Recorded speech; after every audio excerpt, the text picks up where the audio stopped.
Récemment, Nawel Madani a sorti sur Netflix sa première série appelée Jusqu'ici tout va bien. L'humoriste, qui a participé à l'écriture et la réalisation de la fiction, en est le personnage principal, celui de Farah, une journaliste pigiste pour une chaîne d'information qui rêve de présenter le journal. Pour se glisser au mieux dans la peau de son personnage, Nawel Madani a expliqué s'être renseignée sur bon nombre de nos journalistes phares en France. Si est à ce moment-là qu'elle a fait une découverte sur Anne-Sophie Lapix, le visage du 20h de France 2. Quand j'ai fait mes recherches, j'ai vu que plein de journalistes se teignaient en blonde pour y arriver et pas seulement les femmes d'origine maghrébine.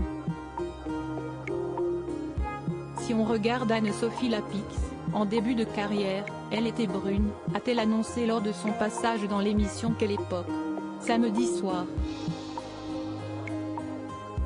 De quoi choquer Léa Salamé qui n'y croyait pas tellement. Elle était châtain, a-t-elle alors voulu corriger son invité. Mais Nawel Madani était sûre d'elle.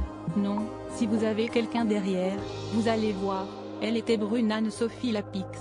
Les débuts d'Anne-Sophie Lapix à 24 ans. Les équipes de Quelle époque n'ont finalement pas mis la main sur une image de la journaliste de 50 ans mais, Pure People. Comme l'a fait. En effet, à la suite de cette séquence, une petite recherche s'imposait. Et sur YouTube, des images parlantes sont disponibles. En 2014, lorsqu'Anne-Sophie Lapix était encore aux commandes de l'émission C'est à vous sur France 5, Pierre Lescure la mettait dans l'embarras en diffusant son tout premier journal télévisé datant de 1996 pour la chaîne TV8 Mont-Blanc. À l'époque, elle était âgée de 24 ans et fraîchement diplômée de Sciences Po Bordeaux et du CFJ de Paris. Et comme l'a souligné Nawel Madani, elle était bel et bien brune. Voir notre diaporama. Qu'elle se rassure, Anne-Sophie Lapix n'est pas la seule à avoir été interpellée sur sa jeunesse dans Quelle époque.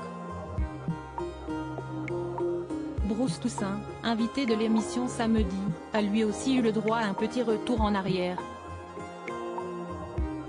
Ce fut l'occasion de le découvrir à l'âge de 21 ans, à ses tout débuts sur Canal+ et à une période où il était mince.